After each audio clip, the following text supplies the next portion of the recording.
দেখুন, জঙ্গলের মাটিতে ছড়িয়ে ছিটিয়ে আছে কাঁটায় ঢাকা শক্ত শক্ত খোল, আর সেই খোলের ভেতরে লুকিয়ে থাকে নরম বাদামি জঙ্গলের চেস্টনাট। গ্রামবাসী এগুলো হাত দিয়ে তুলতে পারে না, কারণ বাইরের খোল ভরে থাকে ধারালো কাঁটায়। তাই সে খোলের উপর আলতো করে পা রাখে। খোলটা ফাটতেই বের হয়ে আসে চকচকে বাদামি চেস্টনাট। সব দানা কুড়িয়ে সে পানি ভর্তি ঝুড়িতে ভিজিয়ে রাখে, যাতে শক্ত খোসা একটু নরম হয়। তারপর ছোট একটা সরঞ্জাম দিয়ে প্রতিটায় হালকা করে একটা চির কাটে, শুধু এতটাই যাতে রান্না হলে নিজে থেকেই ফেটে খুলে যায়। কড়াইতে একটু তেল আর চিমটি পরিমাণ লবণ গরম হয়, তাতেই ফেলা হয় কাটা চেস্টনাটগুলো।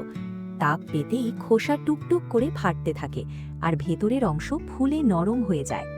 এরপর এগুলোকে কয়েক মিনিট ভাপে রাখা হয়। এতে এর প্রাকৃতিক মিষ্টির স্বাদ আরও বেশি ফুটে ওঠে। খোসা ছাড়াতেই সামনে আসে হালকা সোনালি নরম চেস্টনাট। ঠান্ডা মৌসুমে একদম উপযুক্ত এক মিষ্টি উষ্ণ স্বাদ।